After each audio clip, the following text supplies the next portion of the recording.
Minimal è una tinta unita luminosa, veramente molto semplice da applicare, che si adatta bene a qualsiasi tipo di spazio, soprattutto quelli in cui vogliamo aumentare la luminosità generale della stanza.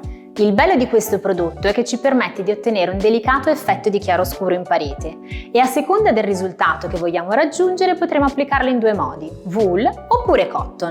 Vediamoli assieme. Come sempre tutto inizia con il primer, in questo caso il nostro primer sabbia.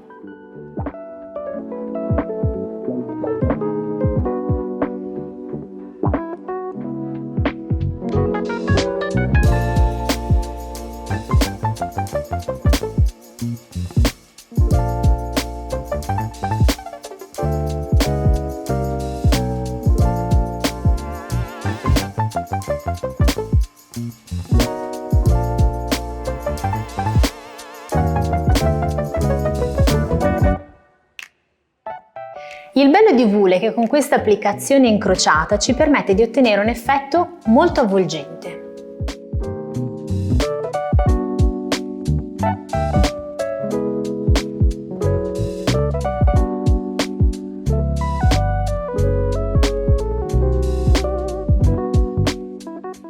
Bene, qui abbiamo applicato la variante wool, abbiamo dato una mano, magari daremo la seconda, potremo deciderlo in un secondo momento.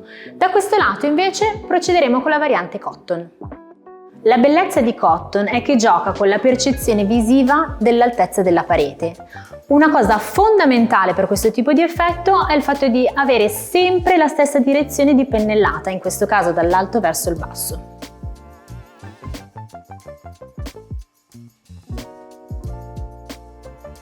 Un altro dei vantaggi di Minimal è il fatto che si può ritoccare molto facilmente. In questo caso la parete è quasi asciutta, andremo a modificare un pochettino il disegno della pennellessa.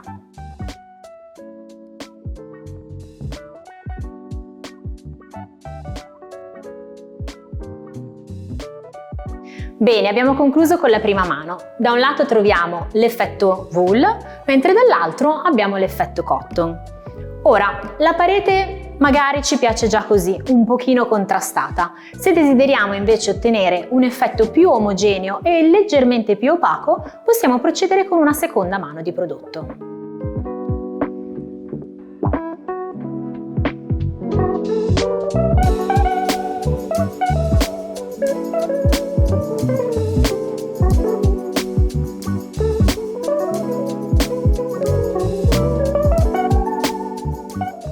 Bene, adesso le nostre pareti sono asciutte e pronte all'uso. Se però vogliamo proteggere di più il materiale perché siamo magari in un corridoio, nella camera di un bambino, possiamo sempre pensare di proteggere ulteriormente il prodotto con vetro opaco.